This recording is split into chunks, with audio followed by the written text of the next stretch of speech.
पुढच्या बातमीकडे वळूयात। मातोश्रीवर जाऊन उद्धव ठाकरेंना 2 लाखांचा डीडी द्या। ठाकरेंविरोधात याचिका दाखल करणाऱ्याला कोर्टाने दणका दिलेला आहे। मोहन चव्हाण नावाच्या व्यक्तीची हायकोर्टाच्या औरंगाबाद खंडपीठाकडून दणका मिळालेला आहे। 3 आठवड्यामध्ये मातोश्रीवर जाऊन 2 लाखांचा डीडी देण्याचे आदेश त्यांना देण्यात आलेत। काही दिवसांपूर्वी बंजारा समाजाच्या एका महंतांनी मातोश्रीवर उद्धव ठाकरेंची भेट घेत त्यांना प्रसाद आणि अंगारा दिला होता।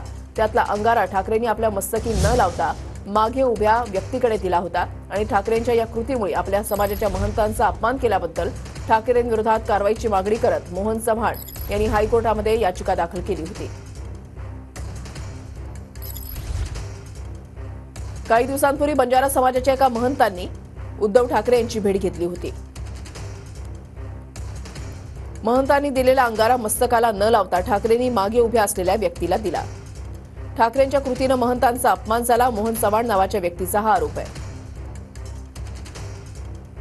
मोहन चव्हाणांनी हायकोर्टाच्या औरंगाबाद खंडपीठामध्ये याच विरोधात याचिका दाखल केली। सुनावणी दरम्यान कोर्टाकडून याचिकाकर्ते मोहन चव्हाणांची खरडपट्टी काढण्यात आली। बिनबुडाची याचिका दाखल करून एखाद्याची प्रतिमा मलिन करण्याचा प्रयत्न आहे असं कोर्टानं म्हटलं। 3 आठवड्यामध्ये मातोश्रीवर जाऊन ठाकरेंना 2 लाखांचा डीडी द्या, कोर्टाने चव्हाण यांना हे आदेश दिले।